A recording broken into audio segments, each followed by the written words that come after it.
and talk radio host, and Jenn Pellegrino, chief spokesperson of the America First Policy Institute. Thank you both so much for being here. Good to be here. Thanks, Claudia. So, Ben, I am really outraged about this. This Japan deal was enormous, staggering, earth-shattering. Yeah.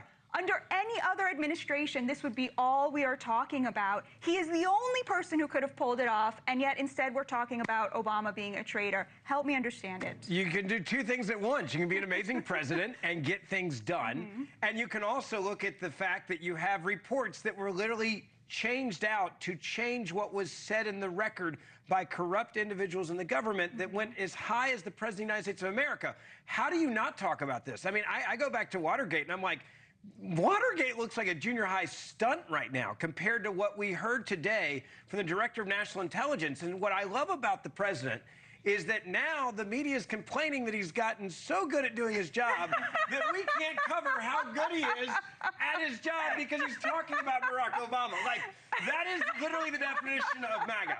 Like, that's how good we are at this. But I mean, I laugh because I'm like, good, you guys are going to have to do a really good job of covering all of these other things.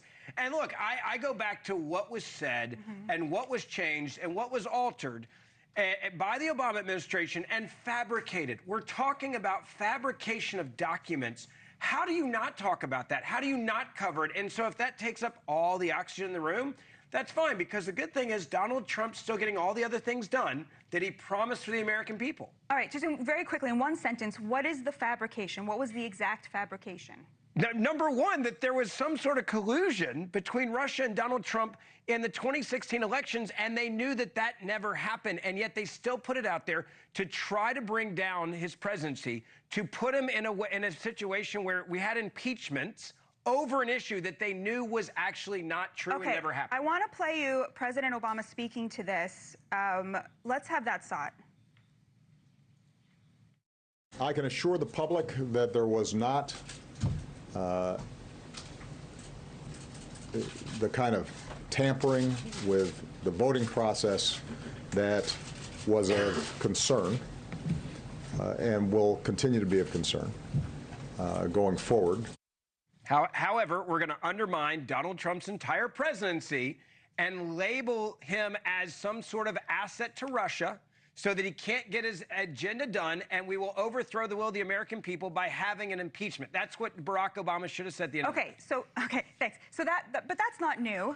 Jen, where are you on this? Do you think this is a bombshell, or do you agree with me that this is sort of obfuscating some of the very unifying aspects of this agenda? Well, Badia, I think it's a bombshell for much of the legacy media right now that turned a blind eye to what the president was saying for years, what a lot of the American public was saying. This is not true. We don't believe what President Obama is saying.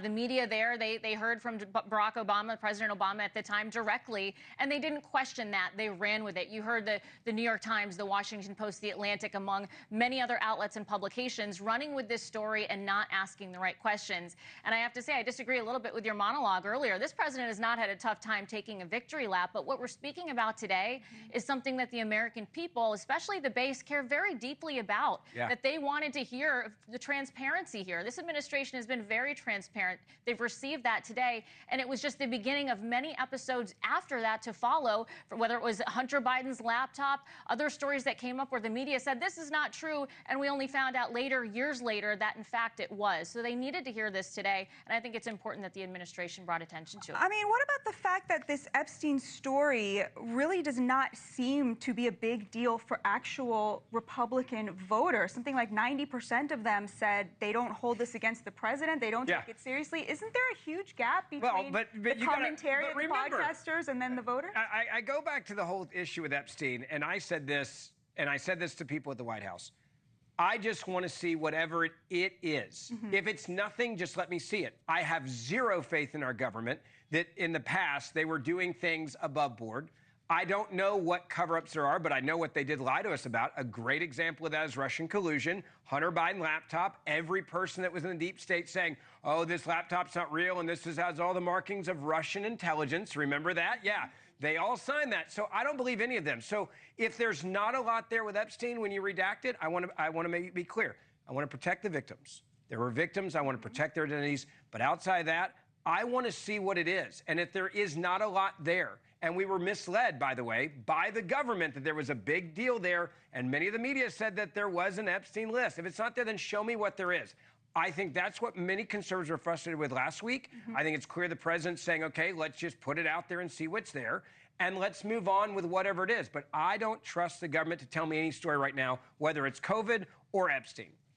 Jenn, something that happened over the last administration, it became very clear that a certain very online segment of the left had really run away with the Democrats' platform, their agenda. They used to talk about working class issues. They used to talk about kitchen table issues. He knows where I'm going. That's why he's chuckling. Is there not a worry that something similar is potentially happening here? I mean, President Trump, he has his base, but he won because he convinced millions of people who had been Democrats their whole life that he was the one who should be put in charge and trusted with securing the American dream for the working class in this country. Is there not a danger here that we're losing sight of that? Listen, I think a lot of Americans are very pleased with the work that's been done 6 months in. President Trump has delivered on the promises that he made on the campaign trail. No president is perfect. There's going to be disagreements. It happens within the party. I think that's something that President Trump has embraced, even within his own cabinet.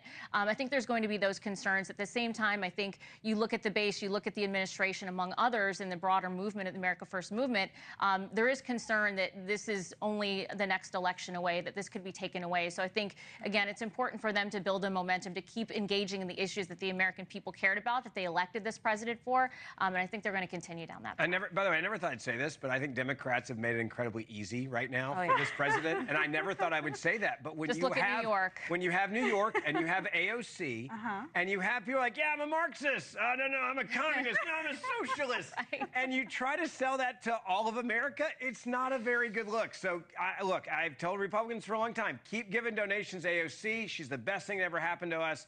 I love this guy in New York. I don't even remember his name, but he's awesome. Well, he's our next topic. His name is Zohran Mamdani. That guy.